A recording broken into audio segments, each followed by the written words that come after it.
Mesdames et messieurs, bonjour, ravi de vous retrouver et bienvenue à cette nouvelle édition de notre programme Autour du monde concernant notre continent, l'Afrique. Et avant de commencer l'édition d'aujourd'hui, nous allons vous proposer de voir ensemble la presse, ou plutôt une tournée autour de la presse qui a mentionné l'Afrique, mais après cette très petite pause.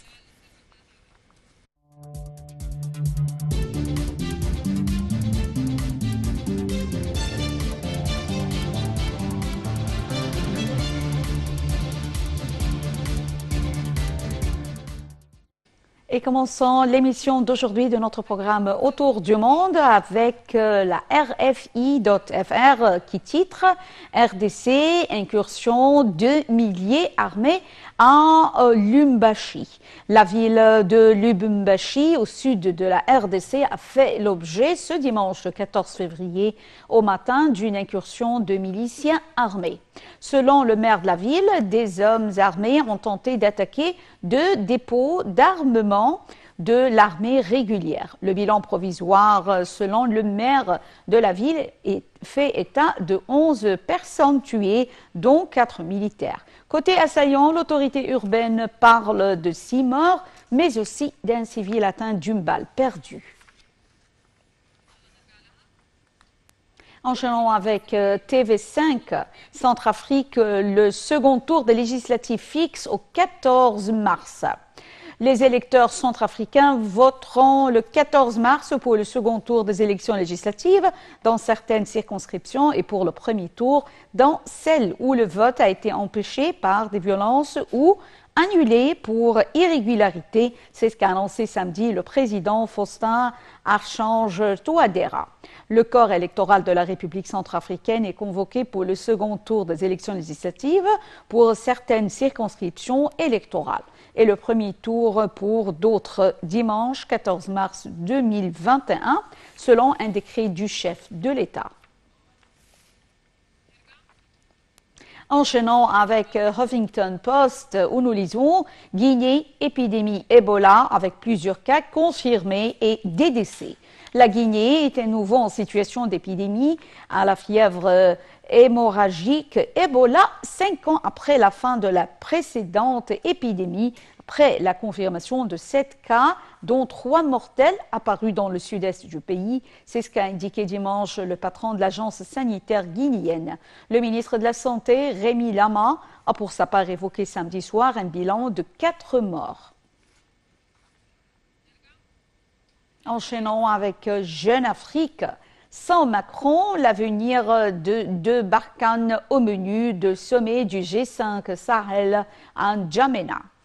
Les chefs d'État membres du G5 Sahel vont se réunir dans la capitale tchadienne lundi et mardi 15 et 16 février. Le président français Emmanuel Macron, lui, participera au huis clos par visioconférence. Il s'agit d'un nouveau sommet qui va s'ouvrir au Tchad avec la Mauritanie, le Mali, le Burkina Faso et le Niger. Paris voudrait voir ses alliés assumer le relais militaire, mais aussi politique.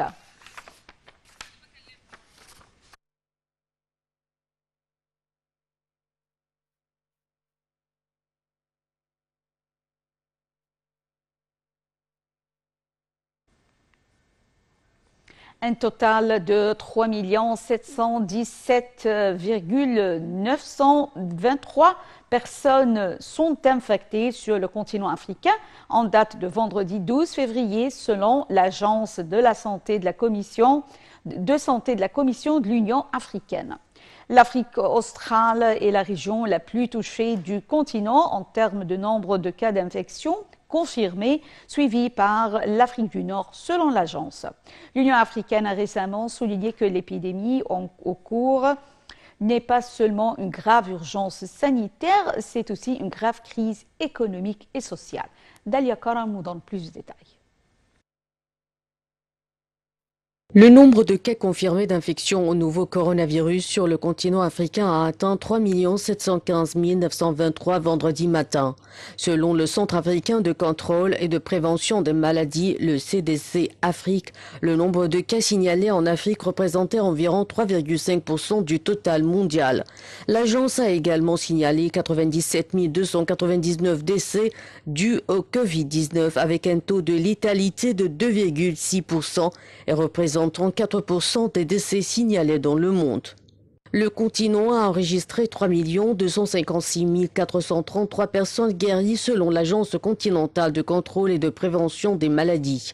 5 pays représentent les 2/3 des cas confirmés sur le continent africain. Ces pays sont l'Afrique du Sud avec 1 484 900 cas, soit 40% des cas africains, le Maroc avec 477 160 cas, la Tunisie avec 220 478 cas, l'Égypte avec 171 993 cas et enfin l'Éthiopie avec 144 862 cas. Le CDC Afrique a souligné que le nombre de pays africains au taux de létalité supérieur à la moyenne mondiale de 2,2% continuait d'augmenter. Les 5 pays africains ayant signalé les taux de mortalité les plus élevés sont le Soudan avec 6,6%, l'Égypte avec 5,7%, le Libéria avec 4,4%, le Mali avec 4,1% et le Tchad avec 4%.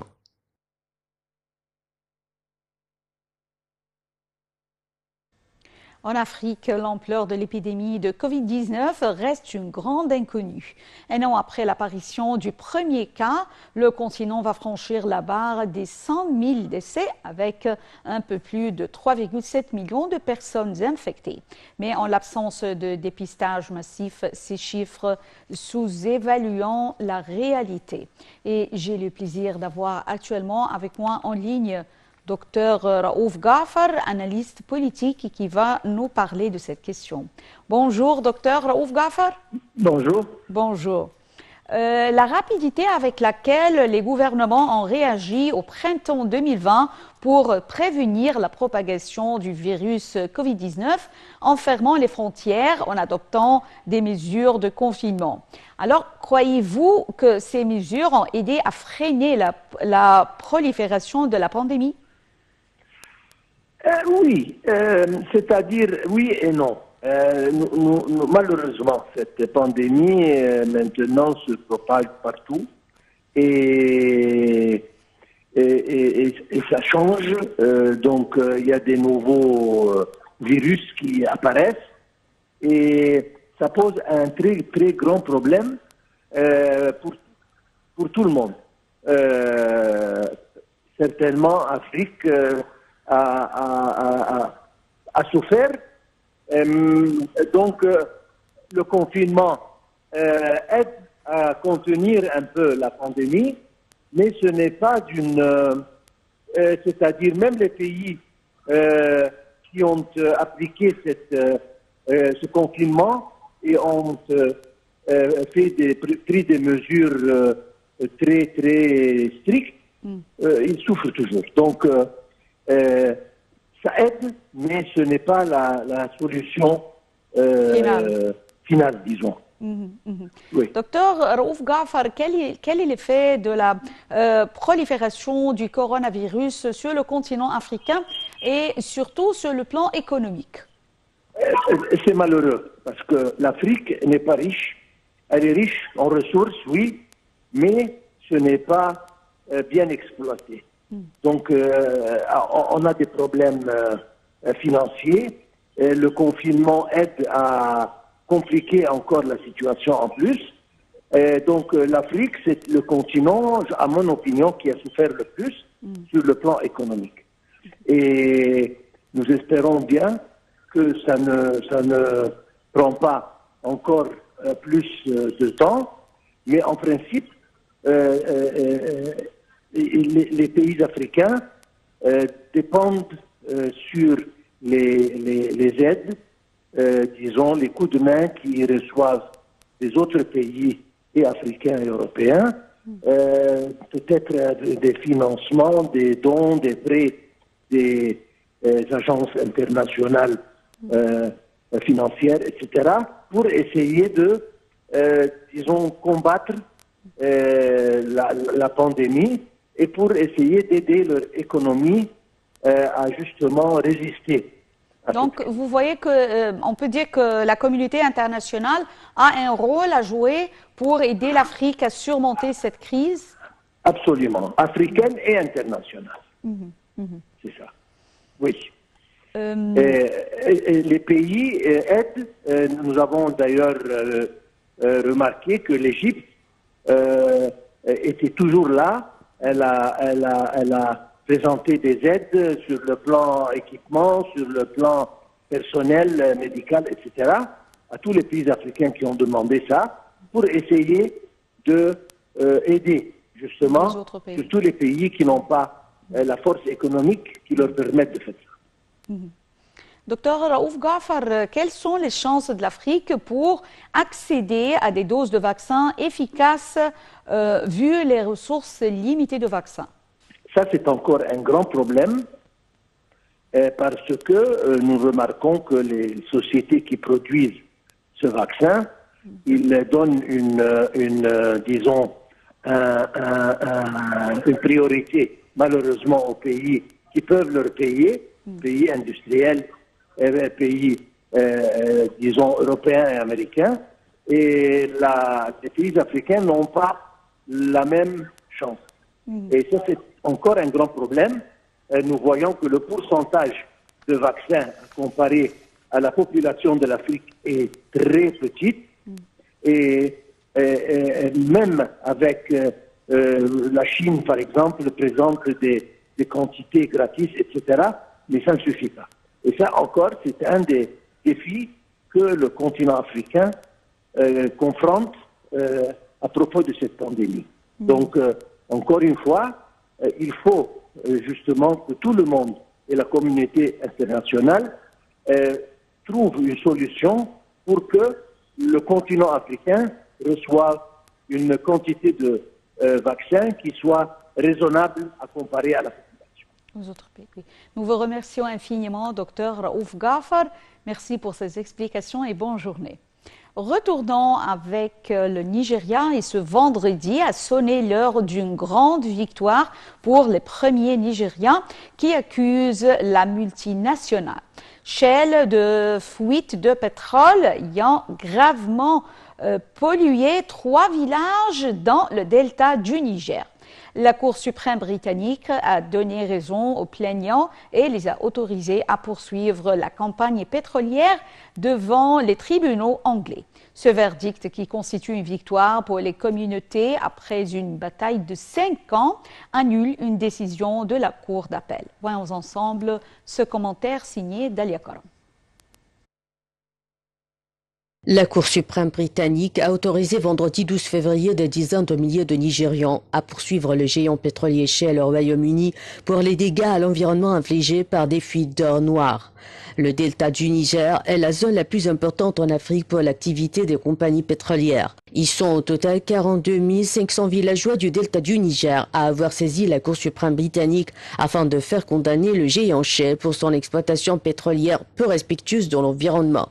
Ils accusent la multinationale pétrolière de polluer leurs terres, rendant ainsi la pêche et l'agriculture impossibles. Leur plainte a été entendue puisque la plus haute juridiction du Royaume-Uni considère qu'il y a matière à procès. Ce jugement vient contrer 2 précédentes décisions de tribunaux londoniens qui avaient refusé d'être saisis. Mais la haute juridiction relève notamment la structure verticale du groupe enregistré au Royaume-Uni. L'éventuel jugement de la Cour suprême pourrait non seulement ouvrir la voie à des indemnisations et contraindre Shell à nettoyer les sols de son pétrole, mais elle marque également un tournant majeur pour la responsabilité des multinationales, comme le souligne le cabinet d'avocats Laertey, qui défend les plaignants. De son côté, Shell se défend de toute responsabilité et explique que ces fuites d'or noir sont dues à des vols de pétrole, du raffinage illégal et du sabotage d'oléoducs par des communautés locales. La compagnie pétrolière qualifie le jugement de la Cour suprême britannique de décision décevante. Présente au Niger depuis 60 ans, Shell vient d'être condamné fin janvier par la justice néerlandaise, cette fois-ci à indemniser des fermiers nigérians pour avoir pollué le sol de leur village.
Changeons un peu de sujet, moment de la détente. Alors, au festival du Fenda qui a lieu dans l'ouest du Cameroun, vous ne trouverez que du ndop.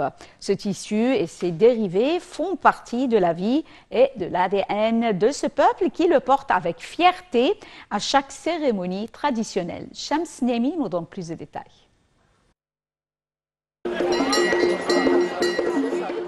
Le ndop est si particulier qu'on ne le retrouve que dans le nord-ouest et l'ouest sans plusieurs formes au Cameroun. De plus, il ne peut être porté que par des chefs, des notables, des princes et dignitaires et des chefferies et sultanats. À Baham, dans le département des Hauts Plateaux de l'Ouest, dans la famille Kamwa-Simo, le ndop est un héritage transmis depuis des décennies. Ce trésor de famille permet d'assurer le quotidien. Au tout début, la personne chez qui j'ai appris était déjà professionnelle.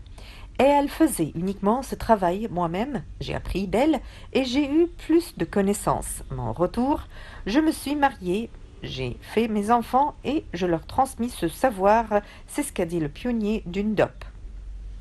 Avant d'arriver à ce produit fini, le ndop est avant tout une plante, le raffia.